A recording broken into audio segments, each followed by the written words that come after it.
we are on par in terms of the functions and the mandate of the Department of Monitoring and Evaluation.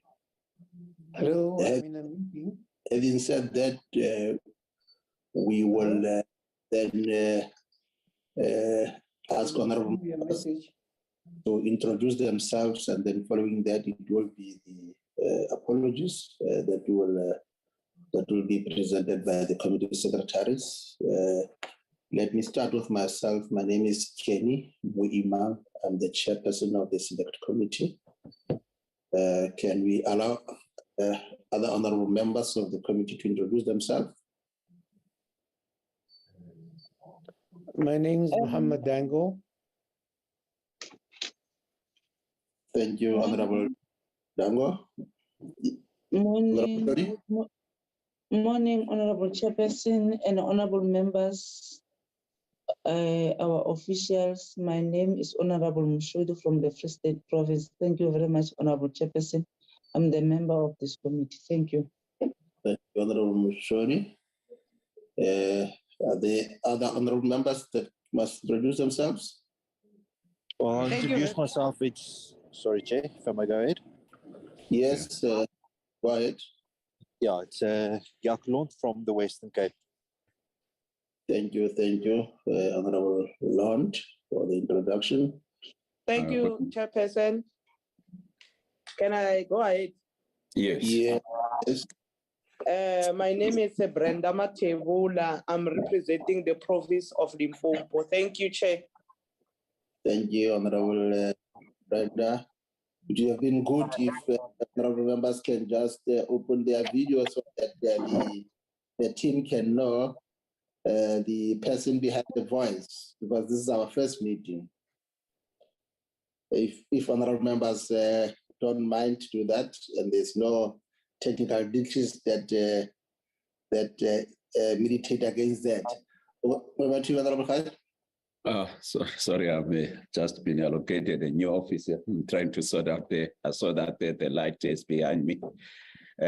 So I was sorting out the blinds. So my name is Mandla Khai, a member of the committee representing the province of the Eastern Cape. Good morning to you, Chair, honorable members, and the management of DPME, the staff of Parliament. Thank you. Thank you, Honorable Khai. Can you do that, Honorable Matebula? Thank you, Chairperson. I was just settling in. I just arrived now. Let me just open my video. I don't know whether it is. Yes. Am I fine? Audible, Chair? Yeah, you can be seen. Okay. Yes. Thank you very much, Chair. My name is Brenda Matebula. I'm representing the province of Limpopo. Thank you very much. Thank you, Honorable Matebula. Can you do that again, Honorable Lund? With the video open? Chairperson, I can share you my video. I'm rushing between my early morning engagement, but would that help you? Indeed, Honorable Lord. Thank you. The team has seen you.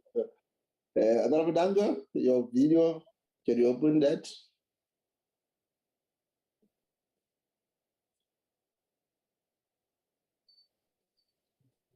You are muted, Honorable Ambassador. I am now audio on and video on. Beautiful. That's great. Thank you. Thank you. Committee Secretary, can you introduce yourself? Thank you, Chairperson, and honorable members, colleagues from the department. My name is Hlupeka Mtileni. I'm the Committee Secretary. Thank you, Hlupeka. The researcher?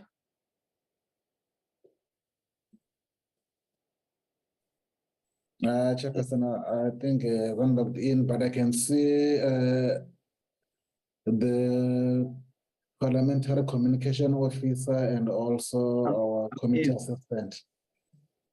I'm in. Oh, it's it. Yeah, Yeah. can you open the video, suppose, and introduce yourself? Let me open my video. Good morning, members, honorable members, colleagues, We and can't see. Can you just correct the position of the phone, suppose? it's not a phone. It's, up and down. it's the left. Can you check yourself?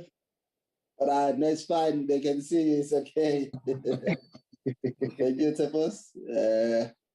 You see, I will correct it. I don't know how to work on it at this point in time. All right, suppose. Yeah, good morning, honorable members, members of, honorable members, the management of DPME and colleagues. My name is Tsepo Makanye. I am the committee researcher. Thank you. Thank you, suppose. Communication team.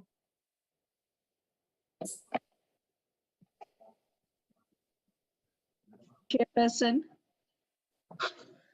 I'm Sureshni Govender from Communications. I'm here to support the committee. Thank you. Thank you. Zolisa, the administrator.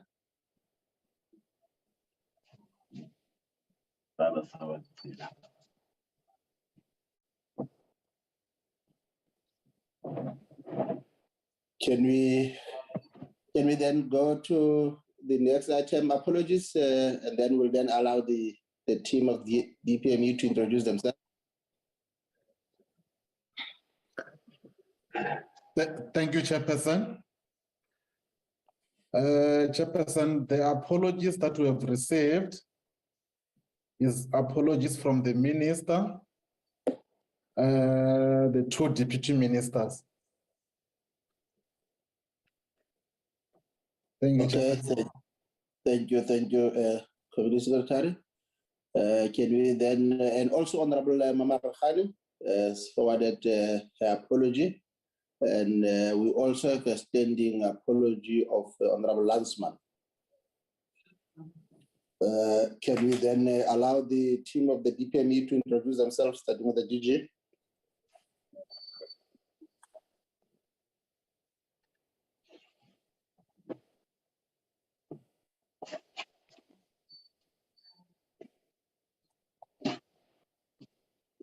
Can DPME team introduce themselves? Good morning, Honorable Chair and the members. I am Dr. Nziki Chaingamashia from DPME. DG has sent an apology and I'm therefore representing the DG. Thank you. Good morning. Yeah, nice to see you. Your other team? I have with me Mr. Henk Serfontein, Dr. Masteng. I would ask that they just introduce themselves, Chair, if that is allowed by the Chair. Indeed, they can do that. Dr. Masteng is a head of the National Planning Commission Secretariat. So I will start with him. Over to you, Dr. Masteng, and the others will follow.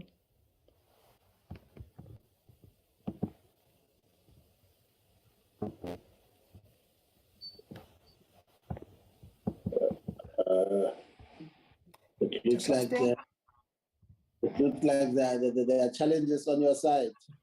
All right. Yes, I'm having some challenges. My sincere apologies. I'm Gifilwe Masiteng from the NPC. I have a network problem this side. Thank you, Dr. Siteng. The next one. I also, sorry, Chair, I noticed that there is also Ms. Moodley, who is the advisor to the minister, is also in the meeting. Julian Moodley. So, Julian, can you greet the committee?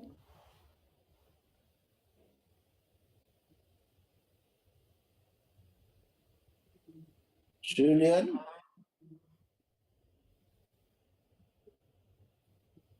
All right. I have Dr. Grisa, who is already on camera. Chairperson, I'll allow her to speak whilst Julian is trying to connect. Over to you, Dr. Yes. Good morning, Honourable Chair, Honourable members, and I'm Annette Crystal. I am the Deputy Director General responsible for National Planning Coordination. Thank you. Thank you, Doc. Welcome.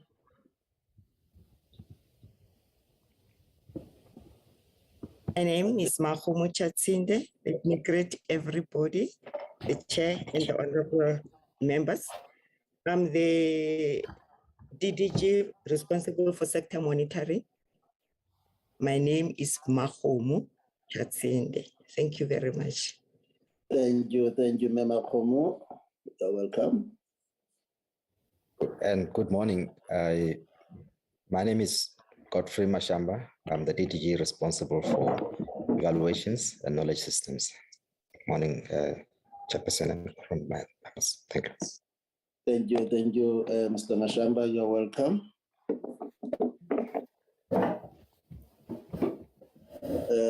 Mensiki, is that the whole thing? Thank you for that round of introduction. Without any waste of time, let us then allow the team. I believe that it will be Mensiki, Mashia, who will be leading the team. Over to you. Thank you, Chair. I am trying to share the presentation. I am just checking if I've been allowed the permission. I'm sharing the presentation that we forwarded to the committee. Can the members see it? Yes, we can see it. It is visible. Thank you very much. Chair, we were mandated to brief the committee on the mandate of DPME. We decided to include also the core functions so that there's clarity in terms of the work that we do. The Deputy Directors Generals that are here with me are responsible for different areas that I'm going to talk about, and therefore they will be able to participate in the engagements to give in-depth clarifications, explanations if needed in their core areas of work. So I will start quickly with the mandate, and then I will do the vision and mission, and then I will talk to the strategic plan impact statement and outcomes that are captured in our APPs, and then just round up with the MTSF priorities that as DPME we want to ensure that the whole government is mobilized to implementing them, to aligning with them, because they are the path that leads us to actually achieving the NDP outcomes. There we go, Chairperson. The mandate of DPME is to institutionalize planning, and the institutionalization that we do take cognizance of the different dimensions of planning, the short, medium, as well as long-term planning. And as such, we chart the country's developmental trajectory. We anticipate and analyze as well as respond to emerging trends. And we also coordinate the planning system, ensuring that there's coherence in the planning system, there's alignment in the government plans, and also ensuring the quality of government department plans. We also are responsible for monitoring the implementation of the NDP, which is the blueprint for the country, and for development. We also ensure the implementation of the MTSF. MTSF is the chunk, short-term and medium-term chunks of objectives coming directly from the NDP and other priorities of government. And this we monitor by robust monitoring systems that are backed by evidence. DDG Mahomo is responsible for this area. The first area that I started with of institutionalizing planning, I have Dr. Maseteng. They do work, they look into long-term planning, they look at beyond government through the work that is done by the National Planning Commission. And then we also evaluate critical government programs with the intention of informing planning, monitoring, as well as monitoring of government interventions. We also, through evaluations, ensure that budget in government is prioritized in terms of priority programs and projects of government. We also do interventions on behalf of the cabinet and the president through the interministerial committees. I just see that my battery is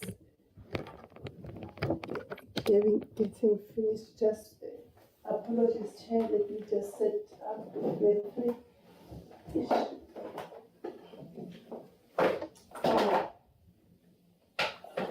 Okay. The functions of DPME are planning, monitoring, and evaluation, as I've indicated. And we have revised the strategic plan during the planning cycle of 2022 and 2023.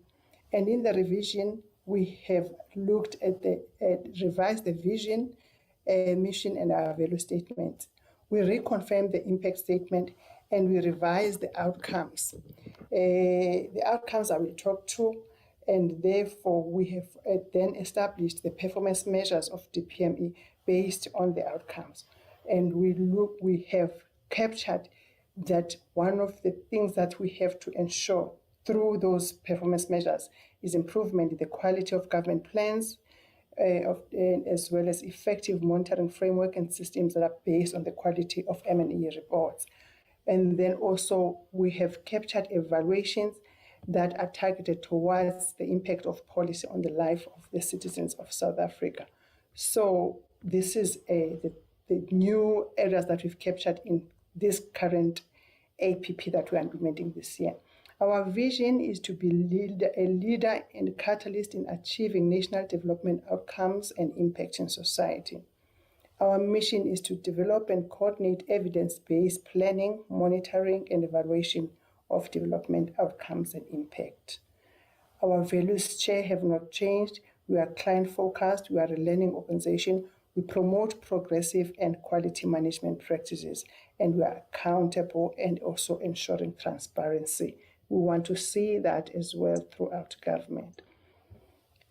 Our strategic plan is tailored in this way that we capture through the implementation of the MTSF outcomes. So our work is directed at achievement of outcomes, even though we at another level capture and measure outputs. Activities also, there are specific activities in terms of the theory of change that are important that we monitor to make sure that we achieve the outputs that are desired and then we achieve the outcomes. We also, Chairperson, look at the inputs in terms of budget, human and financial resources that are going to back up the priorities that we want to see implemented and ensure that we'll achieve the outcomes that we wish to achieve. Now, there are the 4 outcomes that we have captured this year as the priority outcomes that we want to achieve. The first one, Chairperson, talks to the efficient and effective department characterized by good corporate governance and ethical leadership. This we have to be, if we want to be leaders and catalysts of change in government, we should be leaders even in that space. Good governance is important, Chairperson. Ethical leadership is, I think, a challenge in the country, and therefore we should lead by example in this. And one indicator that we just singled out is to maintain the unqualified audit. We've been in consecutive years getting clean audit. We have captured this as one of the areas that we must never slip off in a Chairperson. Now the 3 below talk to our citizens, how we impact on them through our planning, through our monitoring, through our evaluation, and how we also mobilize the citizens throughout so that they can be part of the implementation of the national plan, the NDP. So outcome number 2 is improved government planning, implementation, monitoring, evaluation, and oversight. And we've just taken 2 indicators from there that we want to institutionalize planning into a functional integrated system. And this we say we will do through the development and implementation of the integrated planning bill, because it will ensure that everyone is coordinated. It will ensure that we even have a system, and integrated system that will ensure that you can have the view of the plans from the national, provincial, right to local government level, and the role of everyone in implementing the government priorities and the NDP priorities. The other indicator we have captured there is the percentage of government plans that are reflecting alignment to revised planning framework, the NDP, as well as 2019 to 2024 MTSF. Plans that are also geospatially referenced, including the district model assessed. So we also are emphasizing that the work that we do must also, at the level of the district, be captured there. This is why we are involved in the district development model, and we want to see the alignment in the plans there, and we want to see the special referencing of the work that government does at that level of the district. The third outcome is improved accountability of government in the implementation of service delivery program. There we captured just two indicators: percentage improvement in the alignment of government departments and institutions plans.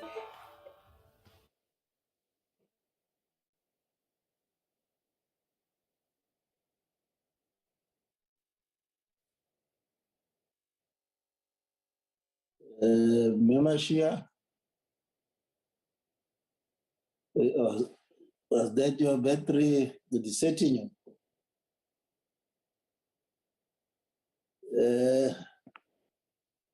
Committee Secretary?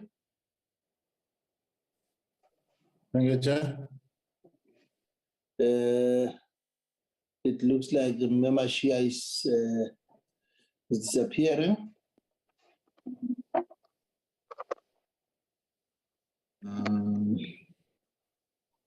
Can you see what can be done to bring her back? Or is there anyone who can stand in for her from the senior team?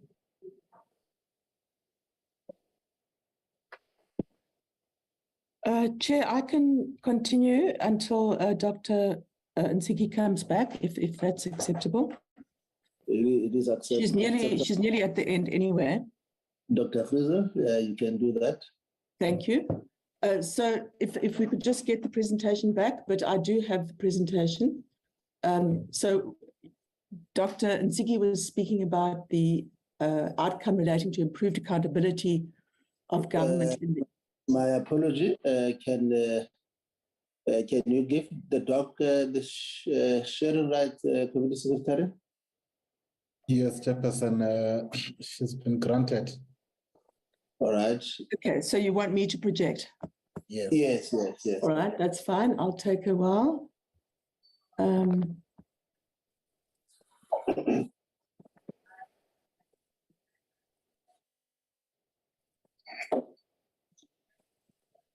Okay, I am back now. Oh, she's back. Okay, that's fine.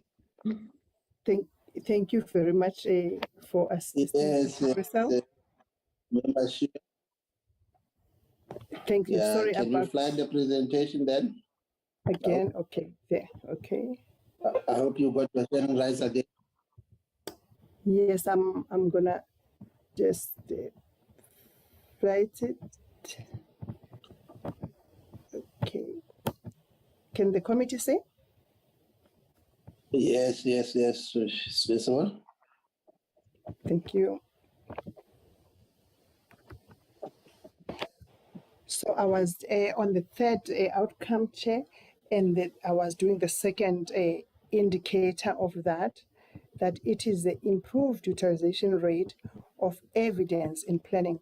We want to ensure that the evidence that we produce through our evaluations is utilized in planning, implementation, as well as monitoring of government priorities.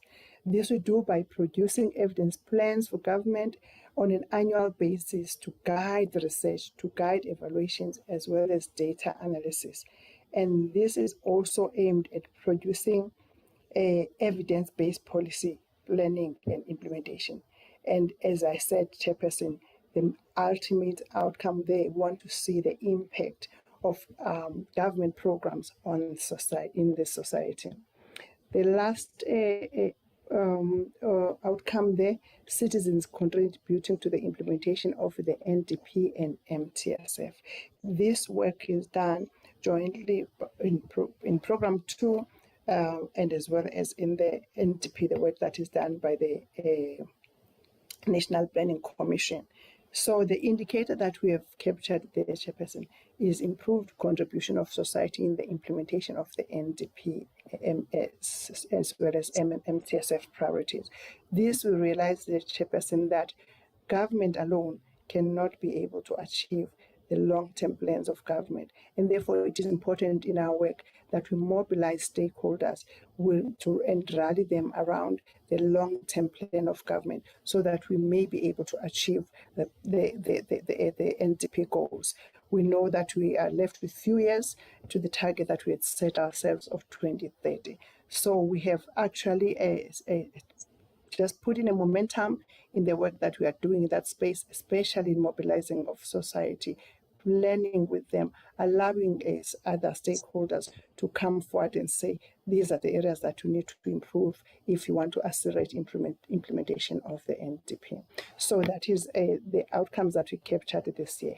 And this slide, Chairperson and the honorable members talk to the priorities of the sixth administration that we support as DPME through planning, monitoring and evaluation, as well as the interventions. We focus on them as the honorable members would understand. And even when we give our monitoring reports, we put them in terms of these priorities. We come to Cabinet to present how we are doing in terms of the capable, ethical and development state. We've got reports. DDG Mahomo has got the report that is called biannual report that shows us, it has got a dashboard that shows us as a country how far we are in terms of that. The second priority, which is economic transformation and job creation. And the third priority, education, skills and health. The fourth priority, consolidating the social wage through reliable and quality basic services. I would not like to recite this, Chairperson, except to say we have got reports as DPME that through the work of all the branches, but this work being coordinated under the branch of sector monitoring under DDG Mahomo Jatinde, who is here, that we are able to say to the citizens of the country, this is how far we are, and therefore be able to project that we are likely to achieve the targets that we have set ourselves in the NDP, as well as the target that we have set ourselves in the MTSF. That information, Chairperson, is the information that is available, and if required, I think the committee could be favored with that information. And that brings the end to this presentation I was going to make. Thank you very much. Thank you, Mayor Mashia, for taking the committee through the key areas that you have outlined from the key programmatic areas. Can you take down the screen?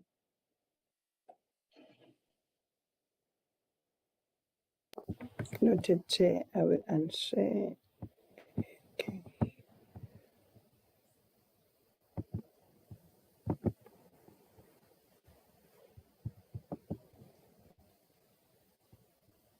Can you help, Sibela? Yeah, please. Yeah, okay. Thank you, Chairperson. Oh, okay. Great. Honorable members, that is the thrust of the presentation from the department, the mandate, function, the vision, the mission, the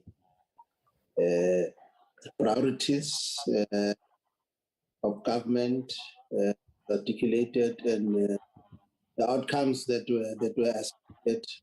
What I'll then do, I will then open the floor to honorable members to engage with the presentation, mindful of the fact that this is an introductory meeting. Floor is open to honorable members. I've noted Tim, I've noted Honorable Khai.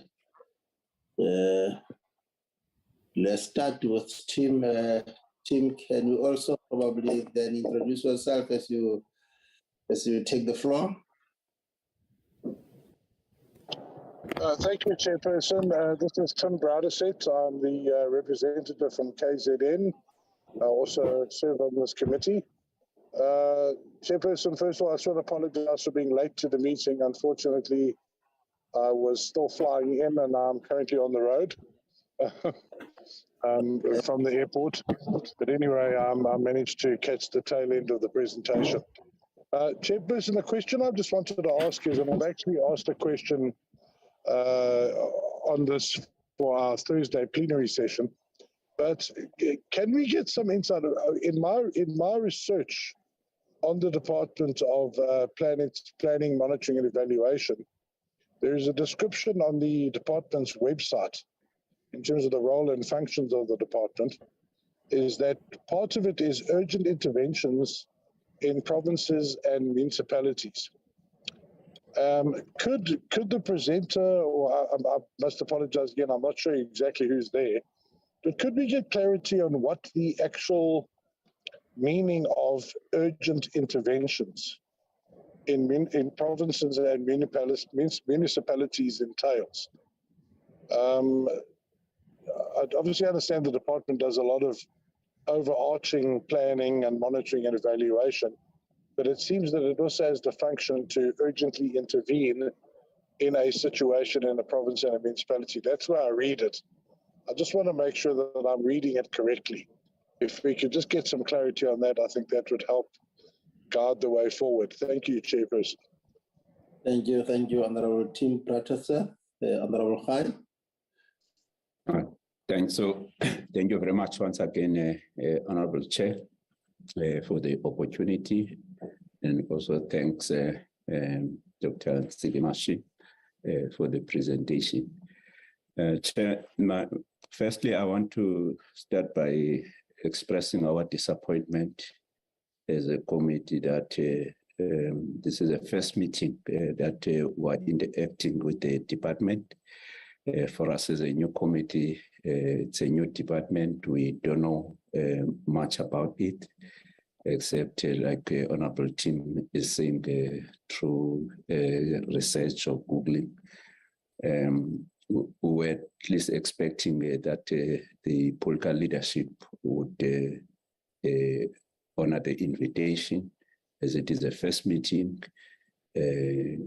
Absence of the minister and the two deputy minister and the DG is very disappointing, especially at the start of the meeting.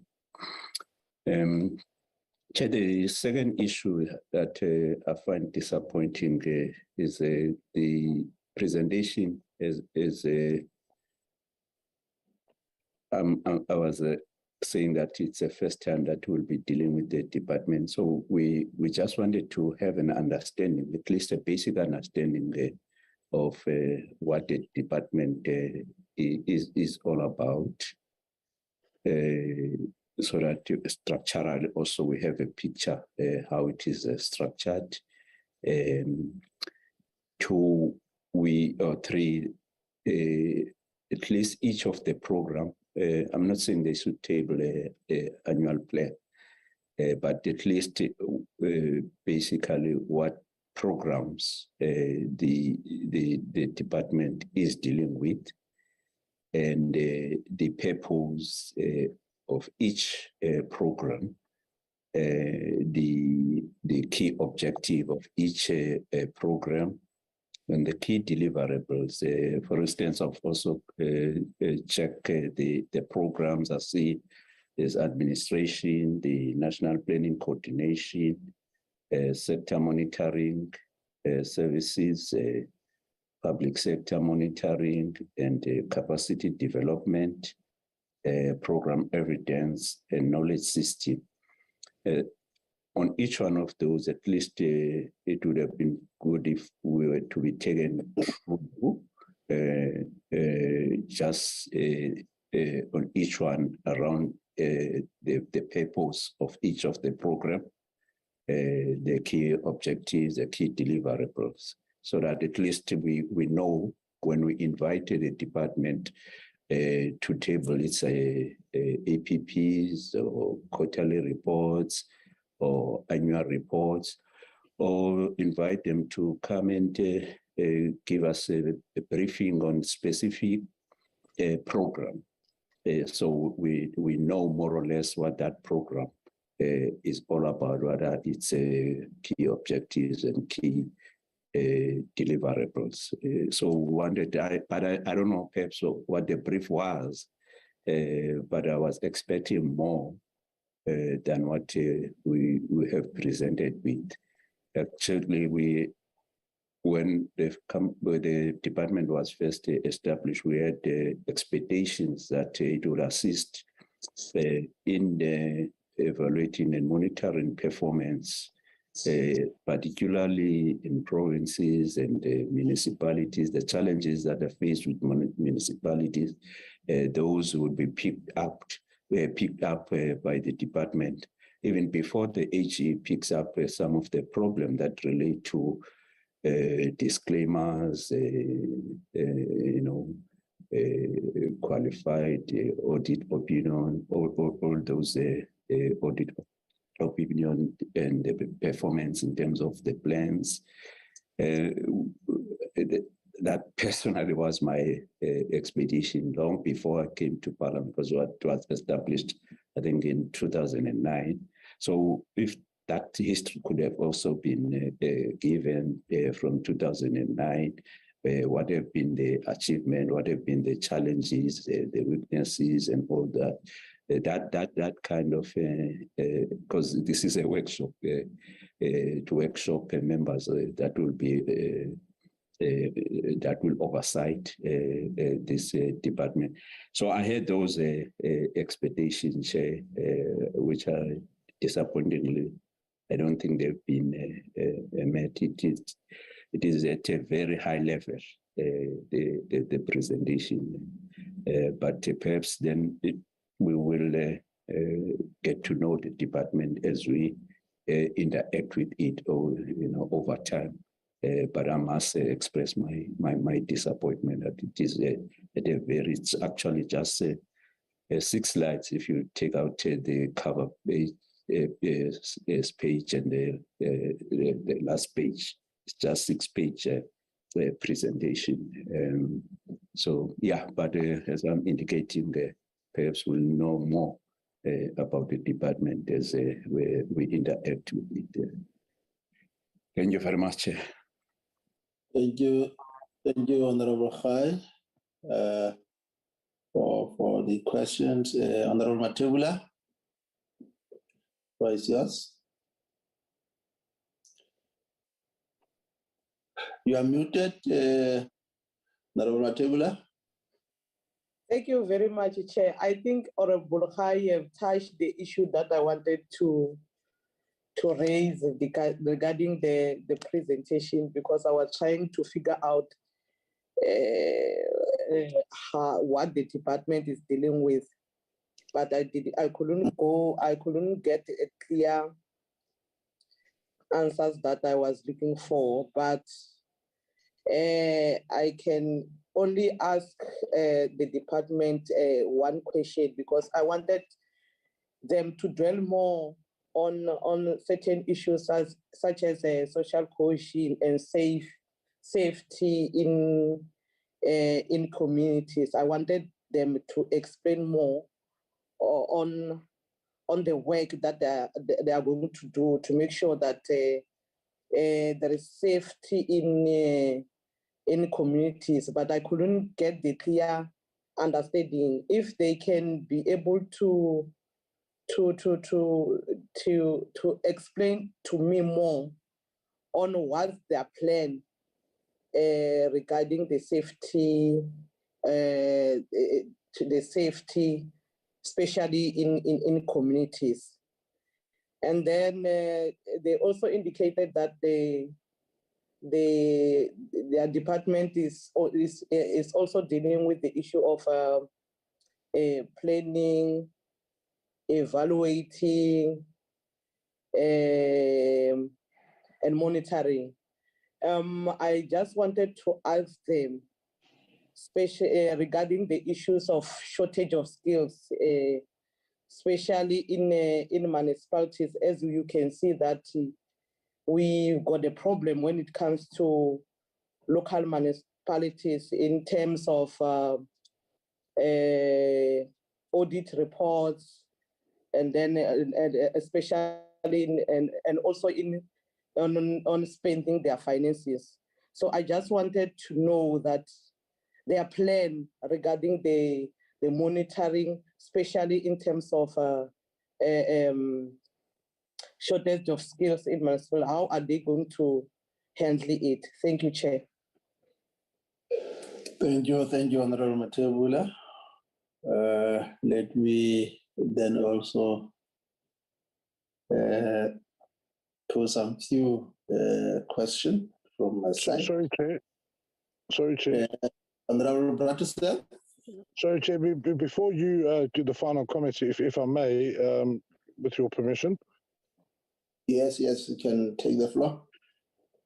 Chairperson, yeah, just one thing I wanted to point out is that, I mean, I want to echo what Honourable Khai said, because, you know, we've been a committee since 2019, and this is the first time we've met. And I actually found out to my surprise the other day, because, you know, on Thursday, we are directing questions to the Minister in the Presidency under which this department falls. And I wasn't even aware that I was responsible for those questions. That was the level of disconnect.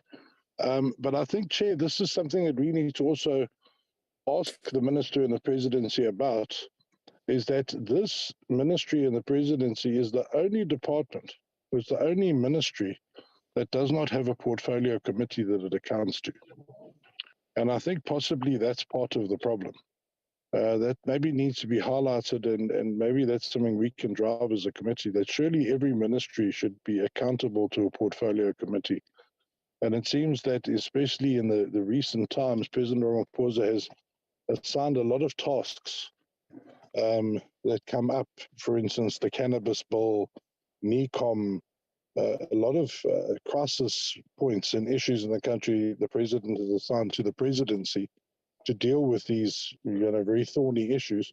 But there's no portfolio committee in the NA, and neither does this ministry seem to be assigned to a select committee in the NCOP. And maybe as a parliament, that's something we need to address as well, is that this ministry should account to an NA portfolio committee and a select committee, and we just get that sorted once and for all, so that the ministry is accountable to the Parliament of South Africa. I think that's something, if we can fix that, that might pave the way for better interaction in the future. Thank you, Chairperson.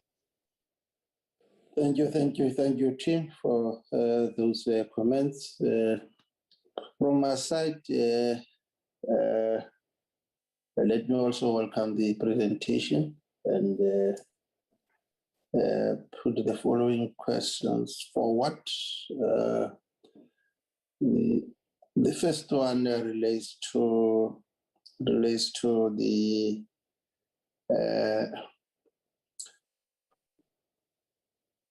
your program that deals with the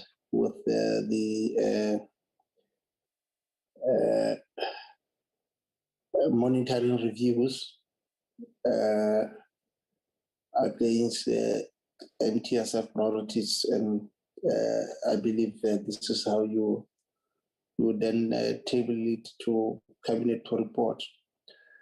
My questions relates to what is the role that the department is playing with regard to Operation Pakisa labs, and also the local government management improvement model, which I believe that you use it to assess municipalities that you have identified to pilot the system. Is quite critical, because On the NCOP side, we are mainly responsible for the work also of at local government level, which constitute part of the NCOP and also provinces. The second one relates to the point that you raised around, I think you made reference to the integrated government planning system. If you can just probably share some examples in terms of the of the intervention that this system has introduced, because you did indicate that the monitoring of the progress that we are making with regard to the national development plan forms part and parcel of your work. The third one relates to the role that we are playing with regard to monitoring corruption through your national anti-corruption strategy. What is the role that the department is playing in terms of institutionalizing this, particularly with regard to monitoring that the repeat of what we saw happening with regard to the state-owned enterprises does not recur. So it will be quite important just to get a sense in terms of what mechanisms are in place to monitor and report on those, particularly because I believe that you are quite central to monitoring how the overall DGs are performing, and also the impact that their performance both at national and provincial level is concerned. Then the fourth one relates to your evidence-based planning, monitoring and evaluation, which is quite critical. So my question is, what technical support are you rendering to intervene to ensure that both capacity and capability across all the department and provinces and also local government level occurs? I think it will be quite important just to refer to the system that we are using, the centralized data management analytical system project. If you can just share some views on that. Then the last one is your role with regard to catapulting the district development model to take the center stage, because we are midway through our term, and it becomes important that as you review the progress that we are making, the district development model must be visible. It must take center stage, so that as government, we should not find ourselves wanting, when it comes to some of these initiatives that are introduced by the president. I'm making reference to the previous programs from the president. It was the Integrated Sustainable Rural Development Program, and then the Urban Development Program, and which to me was a sort of coordinating and collaboration of all the three spheres, of all the three arms, to ensure that development, both in terms of informal settlement, rural and villages, and also townships, take the center stage. Thank you, Mayor Ntsiki. Yes, Honorable. No, thanks. No, I just wanted to correct Honorable. See, Tsepo's microphone is on. I was saying, just want to correct Honorable Prater said with regard to the portfolio committee. There is a portfolio committee that oversights DPME, oversights DPME as well as DPSA. But also it is a responsibility of Parliament to decide which portfolio committee oversight which department, and also the NCOP. The both houses have rules committees. It's rules committees that decide on allocation of departments to certain, to portfolio committees or select committees. The department don't decide for themselves, but then I'm not commenting on the issue of the president as president, but I'm talking about the departments, including the PME. Thank you, Chair. Thank you, Honorable Fai. Mensiki.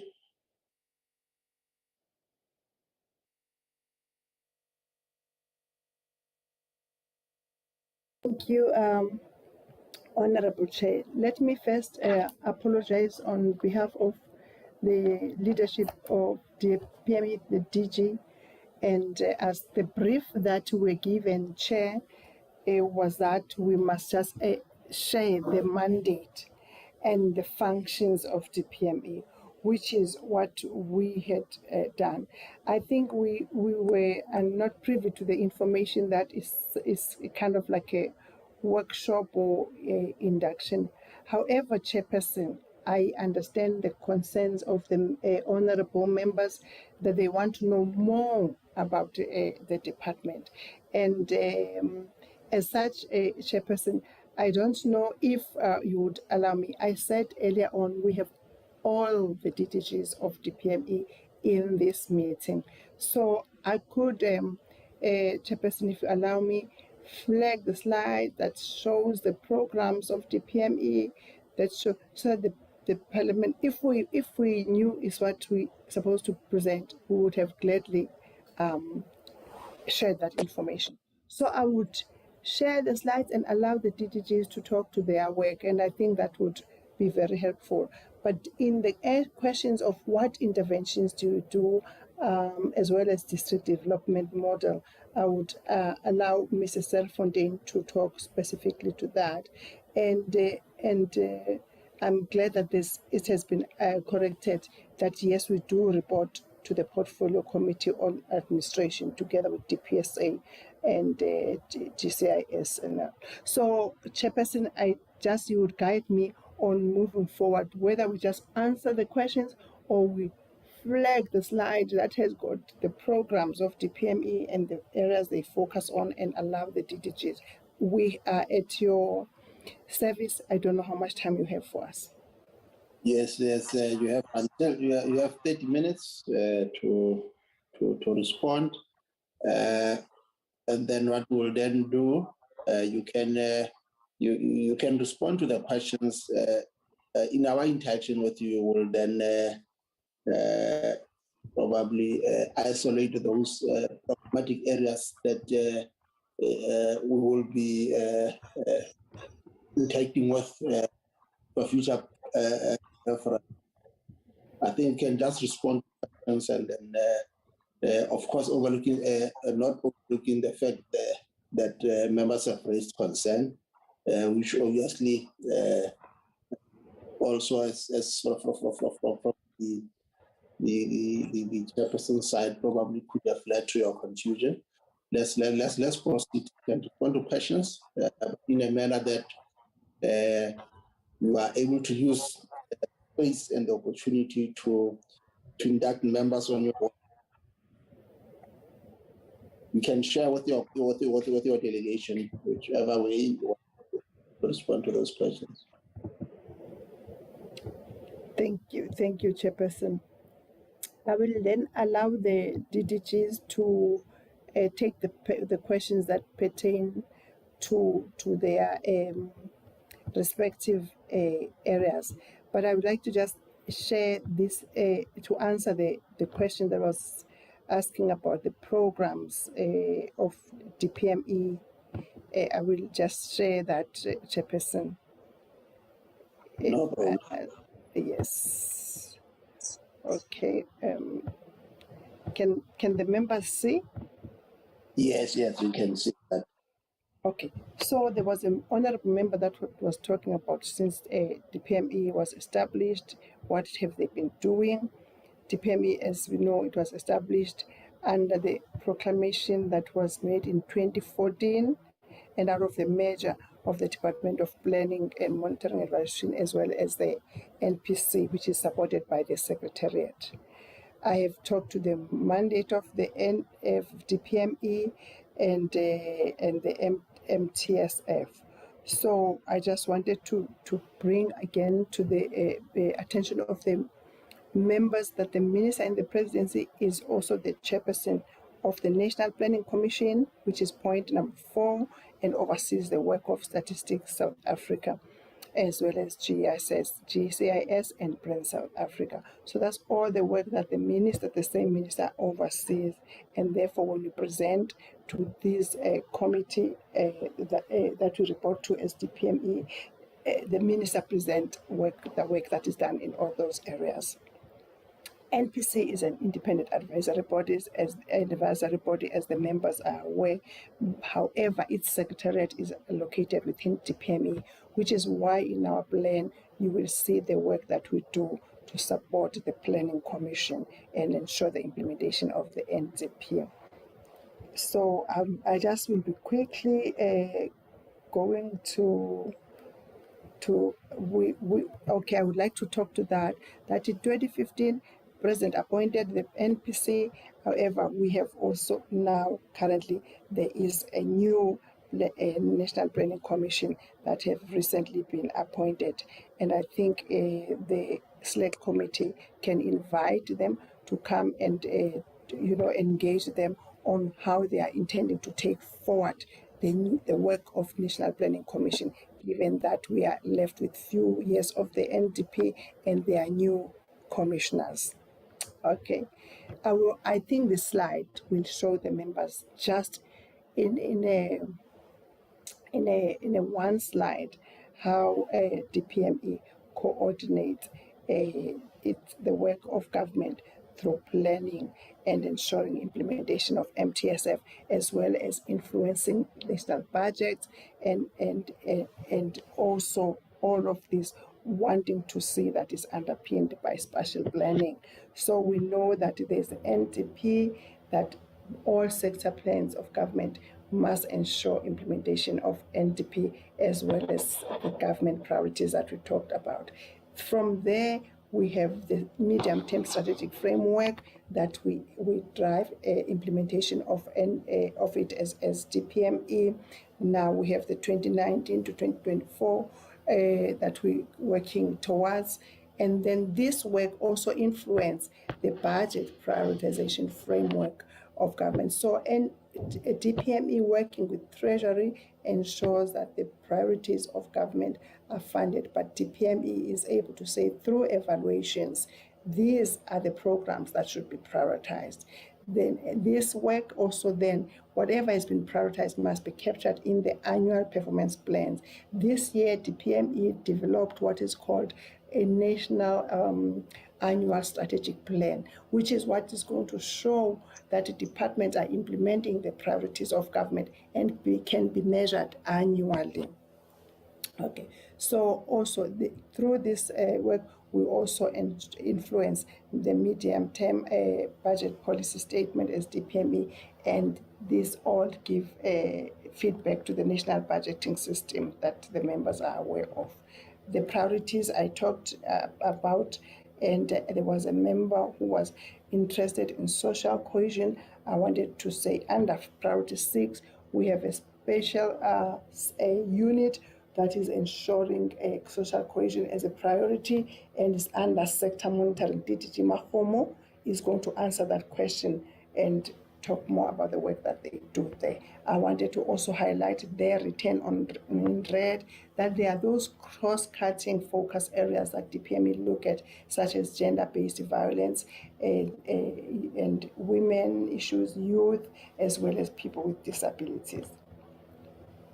And in just cascading the work of the MTSF, I wanted the members to see how it all goes down from the top to the bottom, and also how it feeds, it goes up. So our planning is both, in our planning approaches, are top-down and bottom-up approaches. So we end up with joined-up plans, because the MTSF of 2019 to 2024 also ensures that it is captured in the APPs, and also the provincial growth and development strategies must also capture, whilst they have issues of the provinces that are prioritized there, but they must capture the MTSF as well as the IDPs.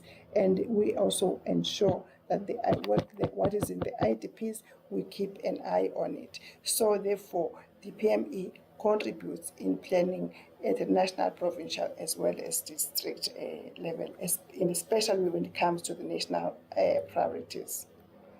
I've talked to the vision and mission, I've talked to that. I've talked to the value statement and the impact, I've talked to that. I just wanted to talk now to the programs. There was an honorable member who asked about programs. We have a program 1, which is corporate services. We have program 2, which is planning, which is a planning secretariat and national planning coordination. And they are responsible for those objectives. I think the honorable member was very clear that they want to see what each program is responsible for. Establishing robust systems for policy and legislative frameworks and processes for planning for government as a whole, engaging different sectors of society in planning, developing requisite institutional capacity for planning, developing evidence-based plans that draws more from monitoring and evaluation, influencing the planning philosophy of the country in all spheres. This is all the work that is done in Program 2. Program 2 also, we have sector monitoring and public sector monitoring. I will go to the structure to just show the structure. Monitoring, we have what is called the program of action, which monitors the outcomes of government. We also have Operation Pakisa, that is monitoring the interventions, special projects such as the ocean economy. We have local government improvement model, GMIM, which is assessing the capabilities of municipalities in delivering basic services. We also do social economic impact assessment to assess the legislation and policies that, although now that function has just been transferred to the presidency. We have citizen-based monitoring that Mr. Herrick Sonfontaine is going to talk to when he's answering questions on interventions and district development model. We also have the evaluation systems program. It is a program 5 at DPME. It is a knowledge and evidence branch. It is headed by DDG Mashamba, and he will just talk a bit about what they do. So what I'm going to do, Honorable Chair, now that I've showed the 5 programs of DPME, I am the DDG for corporate services, which is program 1 for administration and corporate services, program 1. So I will then, a chairperson, allow the DDGs to talk to specific questions that we ask and they relate to their areas. I will start with Mr. Serfontaine, and then Dr. Grisel will follow, and DDG Mahomo will follow on addressing the issues of that was pertaining to sector monitoring. In that order, Chairperson. Thank you. Thank you. Thank you, Dr. Nzige. Thank you, Honorable Chair and Honorable Members. Heng Serfontaine here. I'm currently acting Deputy Director General for the Public Sector Monitoring Branch. So I think some of the questions I got was firstly around interventions. So we have different, let's call it intervention tools and models that we use. So first one that we have is what we call our presidential hotline. So we have a hotline system where the citizens can actually register cases with us and around sort of cases around service delivery complaints and those type of things. And then we have a whole system that will then forward these complaints to the institution that they are related to, and we have what we call PLOs, parliamentary public liaison officers, and they would then facilitate response to that. So this covers all national, provincial, local government entities, all of those things. And then we are sort of monitoring and facilitating of resolution of those cases. So where cases are not resolved and there's long delays, we then will then step in and facilitate that resolution of those cases. So that's the first one. And then the second one, we have something called frontline service delivery monitoring, where we would then select sort of different burning issues. So at the moment, we're looking at ideal clinics and how is the public service faring in delivering of ideal clinics and those type of things. So we then go out and then do physical site visits and monitor let's say the delivery of ideal clinics.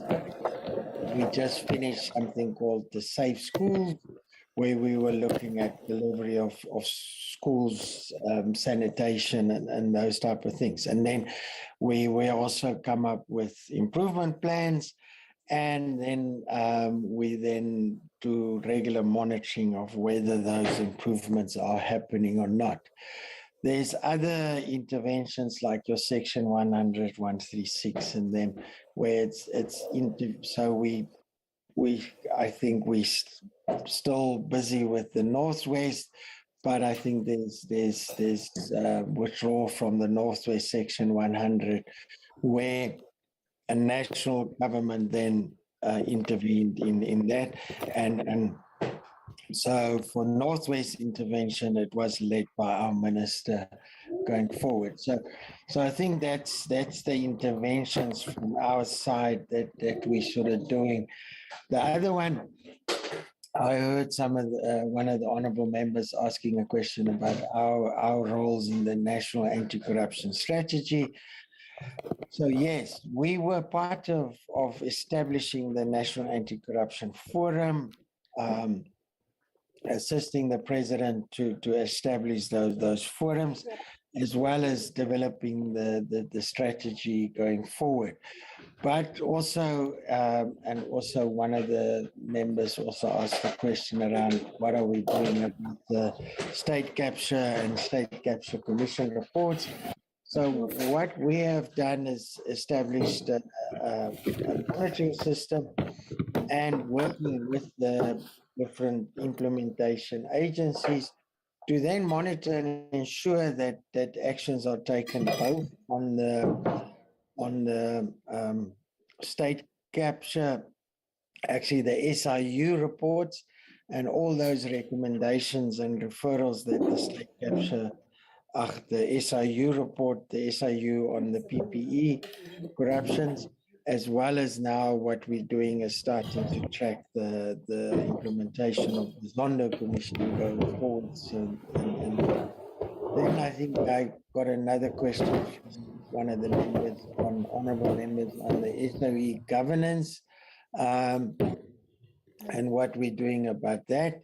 So yes, we have developed what we call a state SOE oversight framework, which includes governance and that is focused on sort of looking at strengthening the oversight by the departments, the minister and department over entities. We're at the moment in discussion with the PSEC, the Presidential Council on State-Owned Entities, to then just get their final sort of approval. not approval, but support for the rollout of this program. So we're also continuously monitoring SOEs and identifying trends and emerging issues, and then trying to come up and resolve that. So I think, I hope I've answered our questions. So thank you, Honourable Chairperson and Honourable members. Thank you.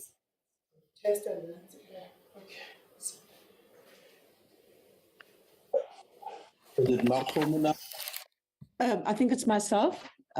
If we take the order of Dr. Nsiki, thank you very much. And I think Dr. Nsiki did show the slide on some of the components of the planning system, but I will just speak to the issue raised by the Honourable Chair around the integrated government planning system and interventions that have been introduced.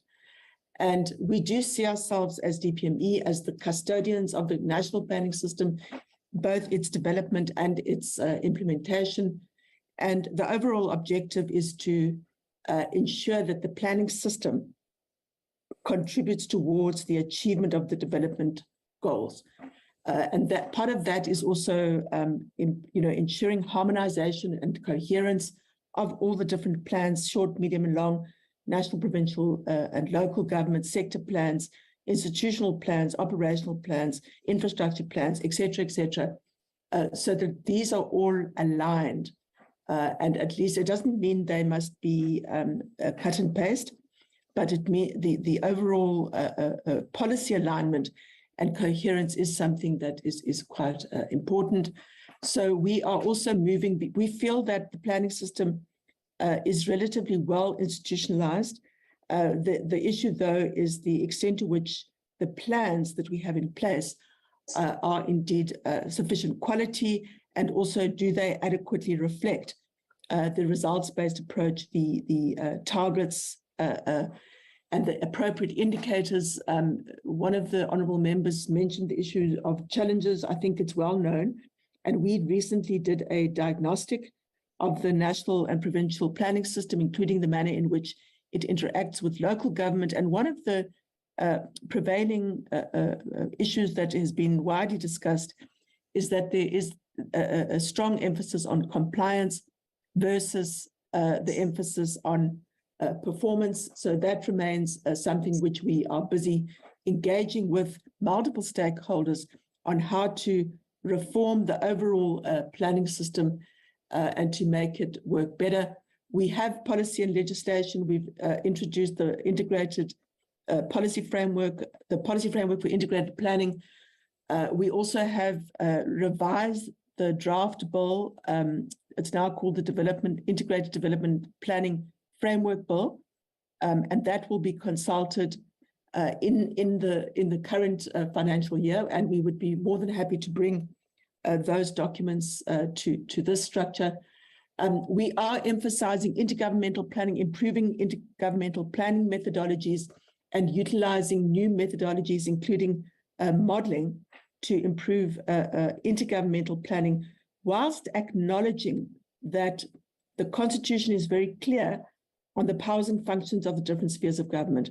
So we are not seeking to alter those powers and functions, but rather to improve, cooperative governance, collaboration, and so on. And because we've also been working very closely with DCOG around the district development model, specifically with a focus on the one plans.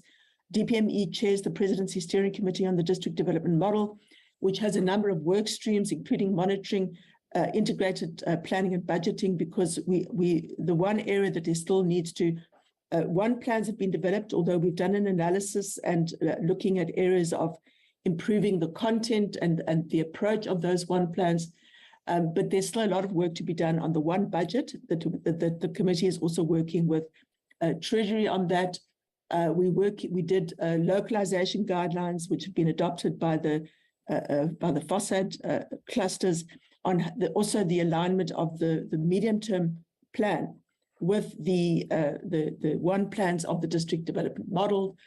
I think the members would be well aware of the revised framework on strategic plans and APPs, which is the key framework that we're currently using around the regulating the institutional plans of provincial and national departments, as well as Schedule 3A and 3C public entities. And we're doing a lot of work there to improve the quality of the APPs, because we find that there's a lot of sectoral plans, the National Infrastructure Plan, the ERRP, etc. But those priorities often do not find their way into the institutional plans, the APPs, or even the operational plans. So we're working with departments on that, but also the priorities of women, youth, and persons with disabilities. We do undertake analysis of the APPs, and we've introduced reforms there. We give feedback to the departments on how to improve those APPs, and we will also be tightening up there, including the issue of what is called easy greens. In other words, targets that do not actually lead to results, but rather just speak to a report. We're also working a lot on the spatialization of planning. We do have a spatial planning unit. There is a cabinet decision to move the National Spatial Development Framework from the Department of Land Reform, Rural Development to DPME. And that NSDF would also assist in aligning the planning with the spatial planning with the other planning instruments. And then finally, I think we have mentioned the issue of our work on resource planning, the budget prioritization framework, and so on. Let me leave it there for now. Thanks. Thank you, Doc. Thank you.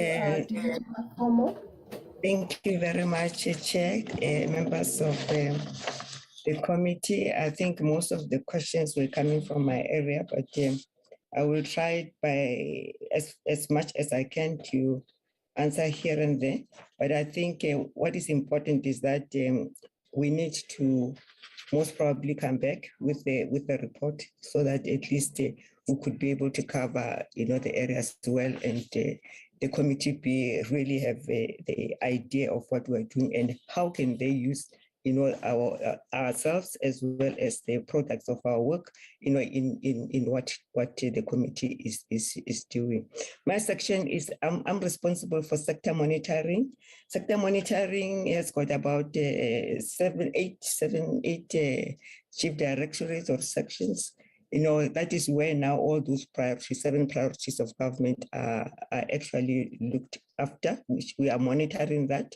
One of those priorities is falls under public sector monitoring and capacity building. That is the priority 1 on capable state. So basically, I'm more concerned with the 6 more of those priorities, as well as the intervention support units. There are 2 of those. One is Operation Pakisa, is what is known as Operation Pakisa, is an intervention support unit. And it's just not only doing Operation Pakisa, and then we've got the LG-MIN. It has already been mentioned. So those are the 3 main categories under this section. But the major part of it is what is running the whole of government is the MTSF, because all of the APPs and just what Dr. Chrysel has talked about is aligned to the MTSF, and the MTSF is also aligned to the performance of ministers. The performance agreements of ministers are directly aligned to the MTSF delivery. So it's a medium-term strategic framework, as we know, the MTSF. So we are more, responsible for ensuring that there is delivery of results. So we're using result-based management, which actually allows us to be able to monitor up to the outcomes and the impacts level, that the results which we are achieving or not achieving. So my section also works directly with the department. So we are really working together with departments. We're with them in the implementation, because that is another part of what we do, monitor implementation of all these plans, so that we can achieve the results. So if we are not monitoring that part, we cannot be able to, of delivery of interventions, then we will not be able to realize or achieve, the intended goals which we set ourselves to. So we are producing reports every 6 months. The cabinet asks us to produce every 6 months, but every quarter we've got reports coming from the departments, because we're monitoring that in terms of what the implementation side of it, and in terms of how we do our reporting. We're not only dealing with the departments, we're also dealing with various stakeholders, private sector, we are dealing with research organizations and everyone else who's responsible in delivery. Because we've realized that for a long time we've been focusing directly on government in terms of delivery, but what is actually important is that the delivery and achievement of all what we do in South Africa is for the nation, is the responsibility of every one of us. That is where the social compact comes in, and then we are actually dealing with them, talking to them, as well as collecting some of the information from them, apart from what the information which is coming from the departments. So with that, we are able to analyze and do reports. We also do case studies. We also do monitoring visits to verify the information which we receive. We triangulate that information to validate it, that it is correct, and work with everyone else, in all sectors, academia, research institutes. We also utilize most of the evaluation work across all sectors for us to inform cabinet and everyone else as to the status of performance of government and the nation as a whole, in terms of the seven priorities, and as well as how far are we with the NDP. Right now, we are at the midterm of the 7th administration. We are also writing now, developing the midterm review, apart from the biannual reports, which I've talked about. We just delivered one now in June. Now we're dealing with the midterm review. At the end of the term, 7th administration, we will be doing our 30-year review, of the administration, the whole of administration, 30 years of administration. That is basically the work we're doing. So in terms of the intervention side, what is important is that we have realized that as you are monitoring, you'll find that there are obstacles. And if there are obstacles in terms of service delivery and what needs to be done, that is where Operations Pakisa was coming in. We are currently using the model, as well as the learnings which we have learned from the implementation of that model to start now developing the early warning system, so that the government can have a robust early warning system, so which can actually be able to help us identify ahead of time before we can really hit the challenges, rather than wait to be looking at it through our daily monitoring, so that we can do those projections. We can do, that is what we are redirecting it towards, that kind of savings. But for now, we still have the seven labs. We are ensuring that those labs produces the jobs which are supposed to be produced. They handle, they make sure that the stakeholders come together and solve problems. They're using the Malaysian model, which they call the 3-foot model, to deliver on that. The second intervention which we're having is the LG mean. So the LG mean is a management, it's an assessment tool which is assessing management capabilities. So this tool identify gaps in terms of management capabilities in the local government, as well as capacity. So where there are gaps, so far we've done 183 municipalities. We've trained them with a tool. is an electronic tool. We're developing and training at the same time. We've also assessed 143, municipalities and given them, those reports. And then we talk to, there's a team which addresses these issues with the municipalities. Where are the gaps and what needs to be done? So the municipalities understand where the gaps are. The problem is that we don't have the correct people at the correct places. And then we are also need a lot of assistance in terms of, capacity building. I understand that, part of our public sector monitoring and capacity building unit is also, together with National Treasury, they're providing, that capacity building. The monitoring part of it, we are in oversight. We are helping the DCOC, which is monitoring the municipalities in terms of delivering on that aspect. But the LGME is very important for us to identify those gaps. During the COVID, we also did we did a survey to find out where are the challenges in terms of municipality finances, to deal with COVID issues, around within the municipality, areas, because they had a lot of issues with regard to water, sanitation, and you remember the time of COVID where children couldn't go to school because there were no water and so on. So we did that and find out how can we reprioritize the finances, in which areas to be able to reach those gaps. So those are the three big functions. There was a question about the question of social cohesion and safer communities. This is a priority 6, one of the priorities. We're working with 2 clusters here. One of the cluster is the JCPC cluster.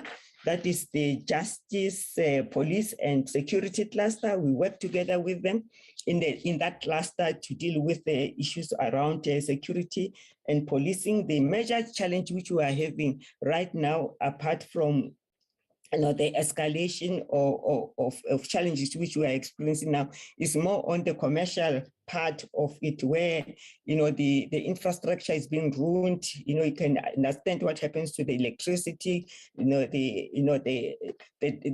rails and so on. So that this is the part where now we actually utilize is also the information coming from the economy, the economy priority 2 section to say, having these security challenges, we're having a problem in driving infrastructure-led economy because of destruction of our own infrastructure. And in terms of looking at social cohesion. So this has been a bit of a challenge. We regress a little bit here because of the COVID, but we can see it's now starting to pick up with this, the sporting facilities which we are having. But of a most important focus here is also look at sporting facilities as well, especially in education, within the education side, that you start to bend, teach the children, how to deal with each other, how to work together, live with each other from as young as possible. Look at this element into the curriculum, from ECD all the way up, and as you know now, we cannot talk about Banyana, they've done magic for us, is the part which we are. But we are very much concerned about, regression in this area. We're also very concerned about escalating challenges which we have about security and safety, in this manner. So the DG right now has called a joint meeting for this in various sectors which interlink, so that we say, how can we, together with other social partners, be able to deal with these matters? Because we realize that on our own is not that easy as government, but we need other people to help us with this this part as well. I don't know if I've left anything which is very, very important, which other DDGs have not mentioned. Let me leave it here, otherwise I can go forever talking. Thank you very much, Chair. I love my section. This part of it's a very interesting part, but sure, a lot of work. But I've got the reports in the what you call. I can forward the chair all reports which we have done. This analysis report for each one of those priorities. Very robust reports. For the last 2 years we do have. Thank you very much. Thank you, Mema Khomo. Thank you, Dr. Ntsiki. I've seen two hands from Honorable Khai and also Honorable Dango. Honorable Dango and Honorable Tim. Let's start with Honorable Dango. Unless it is an old hand. It is an old hand and I'm having a bit of trouble with load shedding. However, yes, Ambassador. The question I want to ask is when we're measuring, are we measuring compliance or are we measuring efficacy? If we're measuring compliance, yes, we will all comply. If we're not measuring efficacy, we will not deliver. So I think the emphasis on performance management rather than compliance management and measuring should be important. For example, in Joburg, if there's load shedding, after 2 hours, the lights come on from Eskom and Joburg's lights go off for 4 hours. You phone City Power and they'll tell you to phone the councillor. The councillor will not react, but the administration should react. It's not the politicians that should be reacting in this case, including the MMC that I sit on a continuous basis about these kind of breakdowns. Thank you. Thank you, Ambassador. Honorable Khai. You are muted, Honorable Khai. I'm sorry. Thank you very much, Honorable Chair, and also thanks to the DDGs for the responses. And I had written on the chat requesting that if the presentation, the additional information that was flighted by Dr. Mashia, if members could also have copies of such, it's going to assist a great deal in understanding the department. For now, because we don't know much about the department, my question would tend to be general, not necessarily specific to a particular program. Firstly, I just want to know there's this issue that has now become a buzzword publicly, the issue of the social compact. In the SONA, the president committed himself that in 100 days there will be a social compact. But it looks like that particular target was not achieved. I would want to find out from the department, which I believe is also responsible for social compact monitoring, as to why the 100 days was not met. But the other issues, I'm saying that would tend to be general, because of perhaps because of my expectation of the department. I may be having expectations that do not necessarily belong to the department. Because for me, I take the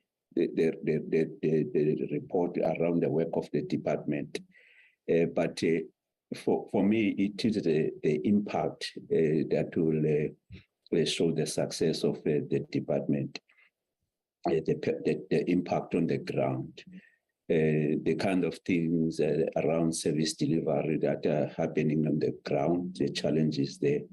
I would perhaps think that the department needs to come in with regard to intervention, first with the monitoring of performance before there are challenges, and make the responsible departments, provinces, or local government aware, like red flags before challenges escalate. For example, the issue that relates to flood, I think Honorable Tim asked a question. I didn't hear how that was responded to the issue of agency, urgent interventions. You hear that there are people that are still in halls that were affected by the April floods that are still there. And then you wonder what then is the role of the Department of Monitoring, performance monitoring and evaluation with regard to that, because there were interventions that were announced to help the people that are affected by floods.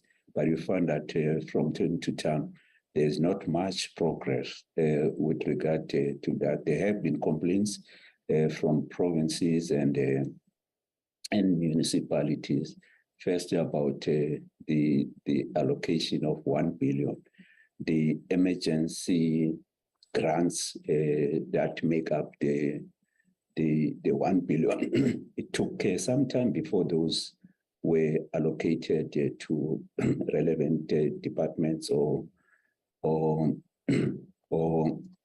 municipalities. Even right now, there have been complaints, particularly in KZN, Tekwini municipality, that people are still in halls, as well as other service-related programs. I know someone once said when the minister was presenting in the ad hoc committee that the report of the department was more academic, but the reality on the ground was different to what the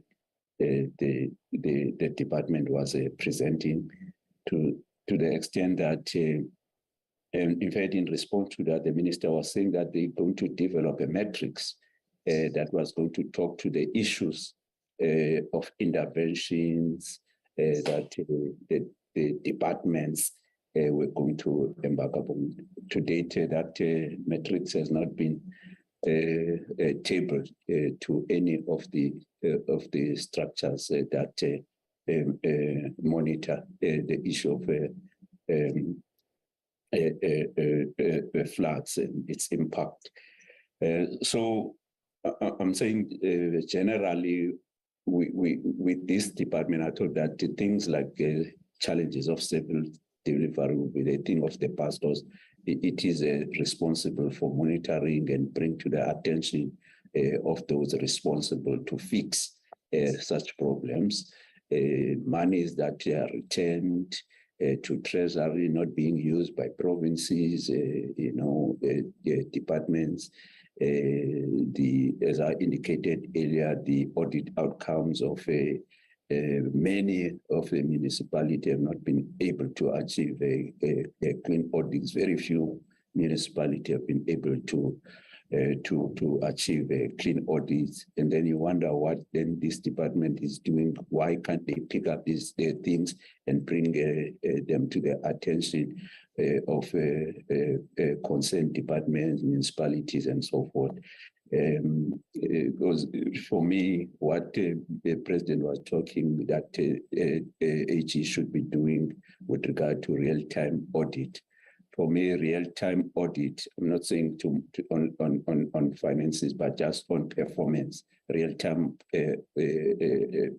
audit of performance. That should be the work of this department. Perhaps because it's the first time I keep on repeating this, I may be giving a lot of work to the department that does not belong to it. And then the department will correct me on that. So I just wanted to highlight that. But as we continue to interact, it will be clearer to us what is it that the department can do, what is it that the department cannot do. But also I take the point that they're raising that they won't be able to do everything. They need also assistance from the population, from private sector, as well as other sectors. I take that point, but I think they also are the ones who should take overall responsibility in terms of monitoring the performance yeah, of the government as a whole. Thank you so much. Sorry for taking long. Thank you, Chair. Honorable Tim. Thank you, Chairperson. Chairperson, so the first thing I want to raise is Mr. Serfontein, I think it was, told us that in terms of urgent interventions, citizens or whoever, and I'm assuming parliamentarians as well, would be able to write to a certain hotline. Can we please have details of that hotline, Chair? I think that members of this committee would be really interested in having details of that hotline and or a direct communication line to Mr. Serfontein. Because we are, as MPs, always involved in communities, things come to our attention, and we would perhaps like to forward those issues to DPME to get assistance. Now, I understand that they just pass that on to the relevant government, a relevant department, and then monitor it. So I would like to ask that this committee requests from DPME the full details of those reporting lines. I think it would be very useful for us as MPs also to have Mr. Surford, if he's the DDG for that section, it would be very useful for us to have his contact details so we could email him and raise certain issues. And then the assurance that the DPME would report back to us as a committee or individually as members of parliament on the monitoring process relating to that particular query that was raised. Honourable Khai says that, you know, he refers to the floods, and him and I are both on the ad hoc committee for the floods. And I recently did oversight of those community halls. And I can tell you, we saw horror stories. In one particular case, we had a normal community hall with 400 people, literally, 400 people staying in that hall, and they've been there since April. And Honourable Khai will know from the community halls that we visited that normally the beds and that are packed around the circumference of the hall. In this case, they're packed all over the place simply because there is no room. And we were there during the day, and one can only imagine what it looks like at night when everybody returns from wherever they've been, and 400 people in a community hall is absolutely crazy. So, I mean, and that is something Honourable Khai will be happy to know that on tomorrow, I have posed that question to the Minister in the Presidency as to what DPME are going to actually do about that, to address that urgent problem. Honourable Khai will be, and I'm sure we can chat in the House later today. But then the other thing as well is I think that perhaps we can form a really good partnership with DPME, because from the lack of implementation that we see around the country in so many areas, and I don't mean to be dismissive of the department, it almost seems like the department is a bit like an audit committee, that perhaps they're not always taken seriously and perhaps not always listened to. Because if they were doing an excellent job of monitoring of implementation and evaluation of implementation, surely it would be better if they were being taken seriously by government and being listened to. So perhaps we could receive regular reports now that we're starting a relationship with DPME. If we could receive regular reports on all the matters that are involved in, and then we could use our voice as Parliament. You know, that is our true job, to raise these issues with the relevant ministers and say, you know what, this matter was referred to you, doesn't seem like there's much progress. Minister, what can you do to fast track that sort of thing? I think that would be very helpful in our role as parliamentarians to try and hold those departments accountable. But if we're not aware of what DPME are doing on any particular matter, if we're not receiving reports from them on that, then we wouldn't know how to escalate those issues on their behalf and work with them. It almost seems like DPME have a bit of an Auditor General kind of environment about them, in terms of they point out the issues, they try and monitor and evaluate, but they need somebody like Parliament help them drive the point home. So if you can just go back to my first point, can Mr. Serfontein please provide us the details of the hotline or the contact details, and perhaps also his contact details, so we can use that avenue to drive issues that are a problem to the people of our country. Thank you so much, Chair. Thank you, Honorable Browder, sir. Dr. Nsiki. Thank you very much, Honorable Chair and honorable members. We tried to upload the next presentation that we made, and I noted the comments of the Honorable said is struggling to download it here. We uploaded it here on Zoom, so we'll send it through our parliamentary liaison officer. This will be done today. And I will then allow Mr. Serfontein to provide the details of the hotline. And if Chair allows, I think we have addressed what we were asked to address, unless the Chair wants to add something else that they would like us to provide them with. Mr. Serfontein? I think it's fine what Mr. Serfontein can do. He can also use the parliamentary liaison officers to forward it to our committee secretary, so that all of us get it. He doesn't have to give it here, if that assists. And also we appreciate the offer made by Member Khomu. That report will be provided. We note that appreciation and excitement in terms of the work that she's doing.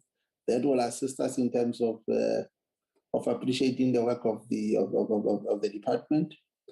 But also where you are able to provide those answers in writing, help us so that at least as we are sitting, we are then able to go through those responses and begin to appreciate the importance of the work that you are doing. Like as we said, this is an induction, but we want to take this opportunity to express my gratitude on behalf of the committee members for your appearance here today, and also for taking us through your functions, your mandate, your priorities, and also the work that you are doing to ensure that you monitor the implementation around planning, but also the assessment, the tools that you are using to ensure that there is synergy between the three spheres of government, with a view to ensure that impact and outcome is indeed maximized. That's what we want. Thank you, Dr. Nsiki, and your team for your appearance today. You can then allow us to continue with our in-house rules, if that is fine with the team. Thank you, Dr. Nsiki and the team. Thank you very much. Thank you very much, Honorable Chair. Thank you very much to the honorable members as well. Chair, I will just round out by saying that we will submit the presidential hotline information. We'll also submit the PowerPoint presentation, the updated one on just the entire work of DPME for induction and orientation. We'll also submit, Chairperson, the latest biannual report from Member Home. Thank you very much, Chairperson. We really appreciate also the opportunity to be given to just present our work. Thank you. My pleasure. Honorable members, we will now deal with, that's an update in terms of our oversight visit that we are planning to do. We will allow the team of committee secretaries to give us an update.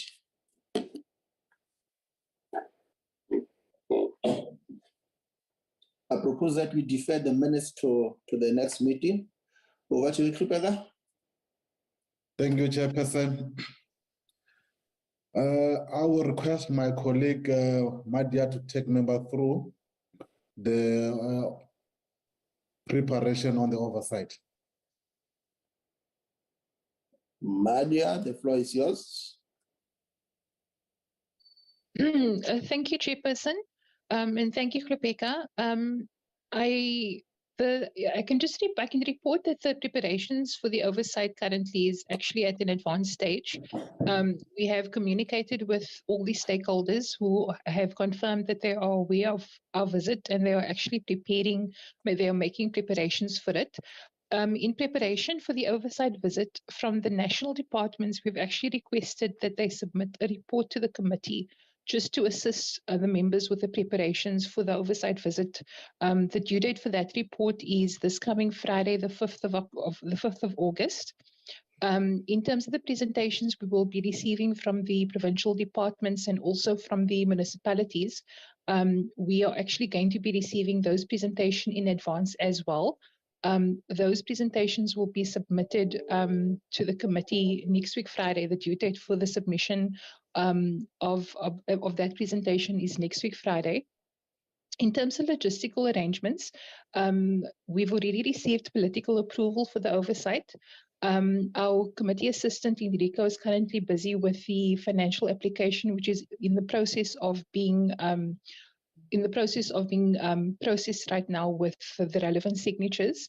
So we hope that we will be able to furnish members with the flight details early next week and have all that, the accommodation and the flight arrangements finalized early next week. And unfortunately, I was just informed now by Klopeka that to join the meeting, but I just wanted to ask, Chair, did we have an opportunity to go through the oversight program, Chair? Do you want us to go through the oversight program? We will appreciate that very much. Okay. Klopeka, I don't know if you want to flight it, if you want me to flight the oversight program. You can, so that you can flight on your side if that's not a problem. Can let me just There find it is. Okay. Thank you, Chairperson. Let me just make this full screen. Okay, can we just scroll down, please? Enrico?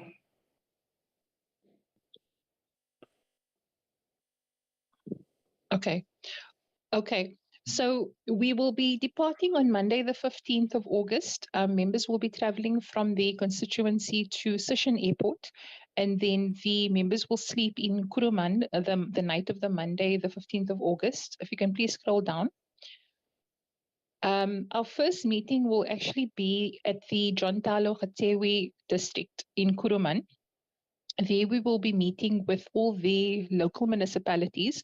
The district municipality will be providing a consolidated briefing on behalf of the entire district on a number of issues that relates to the portfolio of both committees. At that meeting, we will also have provincial departments present. It will be the Provincial Department of Economic Development and Tourism, as well as the provincial departments that fall under the Select Committee on Transport. If you can scroll down, please.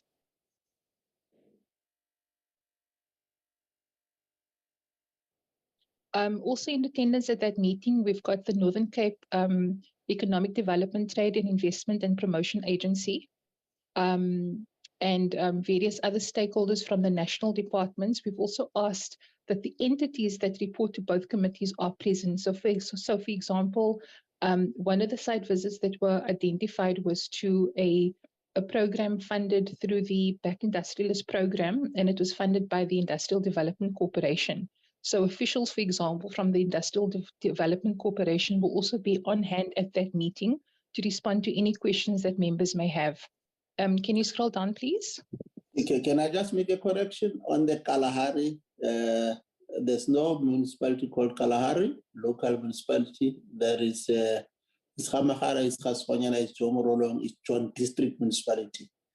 John Talhaizo District Municipality, yes. Okay, we'll make that correction, Chair. Yes, but of course, the Kele mining, the industrialist program is in Tsantsabane. It's in another district, but it's almost 90 km from Kuruman. The Black Industrialist program, yes. Okay, okay. Thank you. Okay, we'll note that and we'll factor that into our program, Chair. Okay, on day one, the afternoon, we've got site visits to 2 programs funded by the Small Enterprise Finance Agency. It is Vino Textiles Boutique and Jordan and Mans Incorporated. And that will be in the afternoon on the Monday. On the Tuesday. If you can scroll down, please. Okay. Wednesday is entirely dedicated to site visits, and the bulk of the site visits for this day is actually related to the Select Committee on Transport. We start in the morning at the Devon Police Station, looking at the upgrading of drains, water purification, and upgrading of the fence, which falls under the Department of Public Works and Infrastructure. Project 2 is the Kuduman Magistrate's Office. The committee will be looking at upgrading, repairs, and renovations, including installation of water tanks and electrical pump. Project 3 is the Gamagara Development Rail Corridor. Project number 4 is the DTIC IDC funded project, as mentioned earlier, which is Kelly Mining Solutions. And then, Project 5 is repair work on the R31 Koopmansfontein to Middelpos. And then the Wednesday, the delegation will drive to Kimberley and then sleep in Kimberley on the evening of the Wednesday. On Thursday, there is a plenary in the afternoon, and from our understanding is that it's a 3-line whip with questions to the Deputy President, which means that the program for that day is going to be relatively short. We start at the Francis Barrett District Municipality. We will be receiving a consolidated briefing on behalf of the district municipality and its local municipalities. The provincial departments and national departments will also be present. That meeting is scheduled to take place from 9 until 1 to allow members to travel to the hotel so that the members can attend the plenary virtually, which is starting at 2 o'clock. If you can scroll down, please.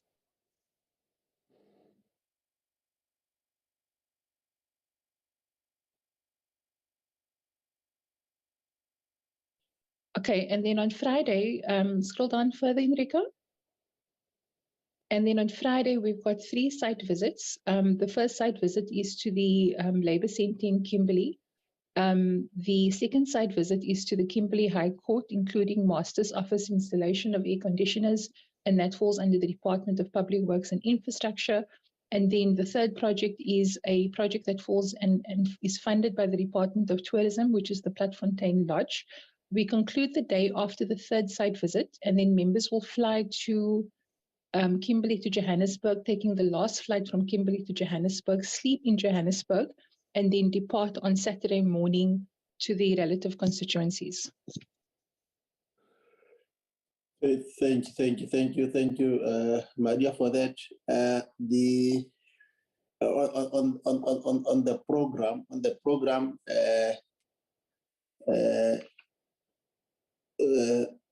in John Talahadzewe, it could be appreciated if the Kudumani Magistrate Court could be the first one that we visit,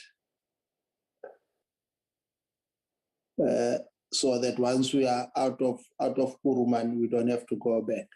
Then we know that it will be Gamagara, it will be Dibeng, it will be Kelemaini. We just need to get also more details in terms of that Jordan and Mans Incorporated. More details, if details could be shared around that, because I know that Jordan and Mans is one of the oldest established law firm there. So we just need to get more details around that. We will do so, Chief. Sorry, so Chief, if I can just say that we have got profiles for these projects, which we will circulate to members during the course of today. Beautiful. And then that Koopman Fund, that R31 roads, and the Platfontein, my advice is that it must be the first project that you start with a Friday morning, so that when we are done with it, then we move towards project visits that are in town, because now we will be closer to the airport. Both Platfontein and R31, they are closer to each other.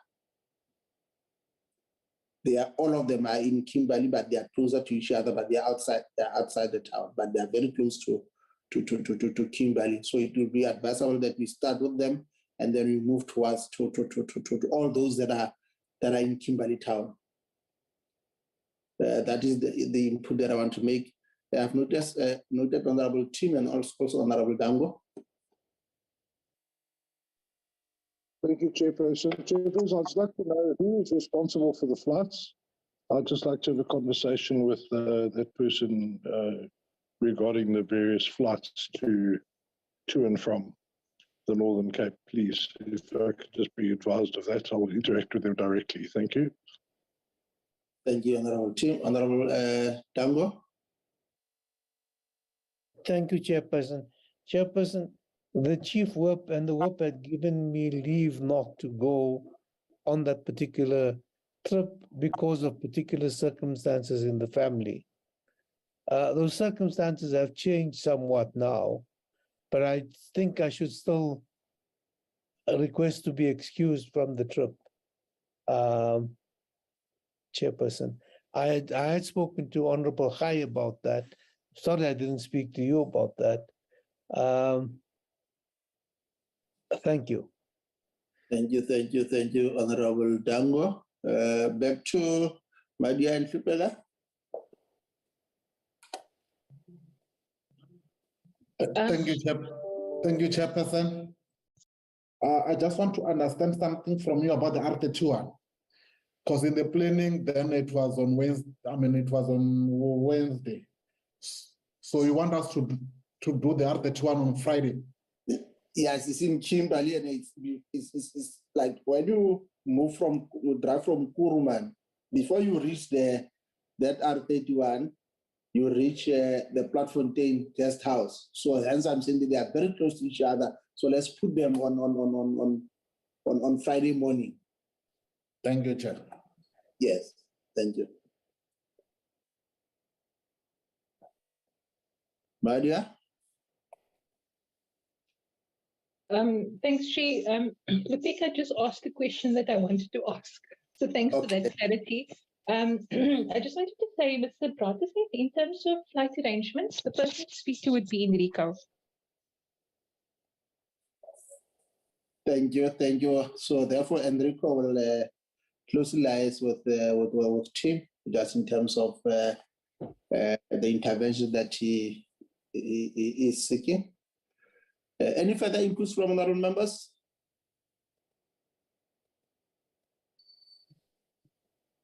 Can we then agree that we have done justice to this one, and will continue to be briefed by the team as they have indicated? I guess we can then also deal with the minutes, because I've already missed the bus. So let's deal with the minutes, Lupega. Thank you, Chairperson. Before the minutes, Chairperson, there is a matter with regard to the study tour. Oh, study tour, you are right. Study tour, yes. Chairperson, what we can report to members is that the study tour is been, we are working around it. The countries that we have agreed upon, it is Indonesia, China, and Singapore.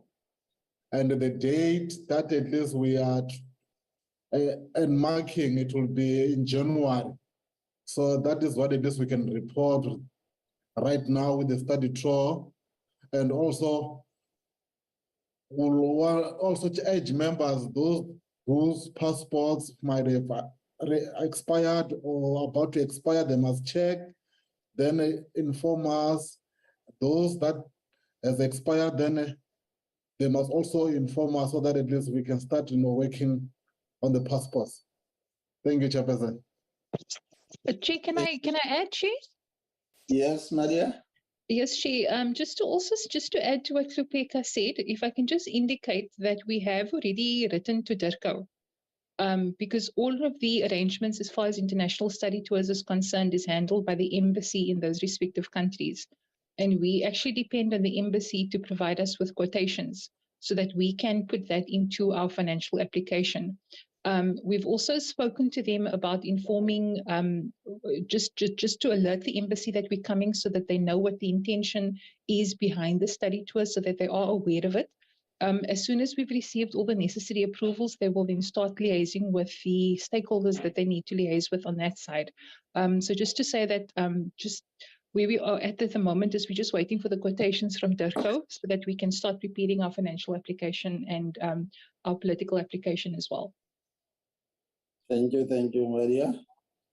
For that, it will keep us informed through the course of the time. Minutes, Sibela? I will request Enrico to flag the minutes.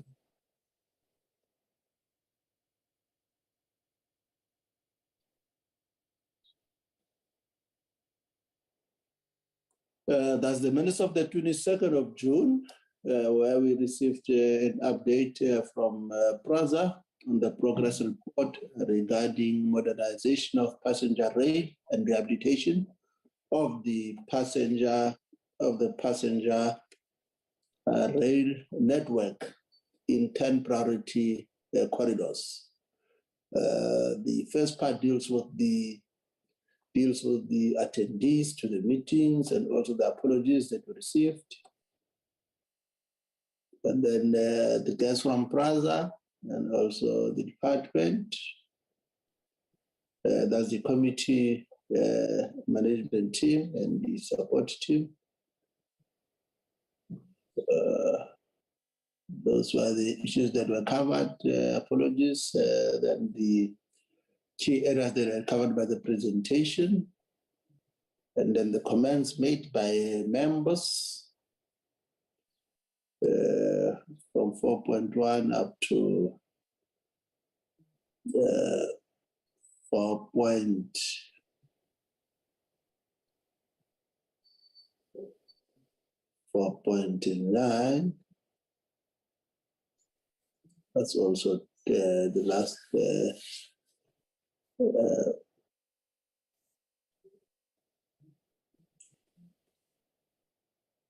bullet points raised, and then the consideration of the minutes of the 15th June, and then the meeting adjourned at 12:30. Any comments that honorable members are intending to raise?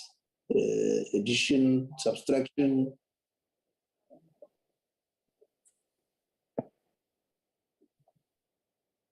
In the absence of that, can we then get a mover for the adoption of the minutes as a true reflection of what transpired? I'll move, Chairperson. Thank you, Honorable Dango. Moves. Can we get a seconder? Thank you very much, Honorable Chairperson. Honorable Musodi, I second. Thank you, Honorable Musodi. Therefore, the minutes duly adopted. And therefore, this brings the end of the meeting. Our programs for that term, can you flag that if you can do that, Honorable Khai? No, Chair, I wanted to make some comments on the study tour, but then... my apology. No, that's fine. No, firstly, Chair, I wanted to, because I noticed that in the last term, parties, particularly opposition parties, have to make requests to their chief whip before they are allowed to be part of the study tours, international study tours. So perhaps so that people are not booked, and then later on we find out their parties have refused or declined their request to go. So if before bookings are made, it is clear who's going from the members who's not going. The second issue I wanted to raise, Chair, is that perhaps maybe towards November, December, we need to perhaps also have a workshop around the three countries, so that when we meet with these countries, we know their trade policy, industrial policy, social policy, especially around the areas that we'll be focusing on once we receive the program from DECO, the sites that we'll be visiting. Transport policy, all those issues. It would be good if maybe towards that, so that we know what is the industrial policy of China, Indonesia, Singapore, as well as all the policies, so that when we meet with them, then we are clear. So I just wanted to make that suggestion, but we may perhaps concretize that in the management committee meeting. Thanks, Chair. Thank you, Chair. The team has noted those comments, very valuable points. Honorable members will help us with that, so that at least there is no discord in terms of our preparations. Thank you. Honorable members, let me then take this opportunity to formally extend a word of gratitude to all of you for making this meeting a success. Indeed, this is our first meeting of the committee for this third term. I want to believe that you might as well forward the program for this term to us individually, Committee Secretary. Chairperson, the program has already been shared with members, but we can resend it again. Yes, that is exactly what I'm saying. Just to refresh us, because we've been away for too long. Yes. No, thank you, honorable members. The meeting now stands adjourned. Thank you, the management, for me. Recording stopped. Thanks. Thank you, Chairperson. I missed the bus. Now I must get an Uber now to Parliament. Sorry, they've given you an office next to mine here. Yeah, that's what Zama has said. So I must get there. Thank you. So, all right. See you later. Thanks. Bye-bye. We'll talk next week if there's any. Yes, Chairperson. Thanks very much. Thank you.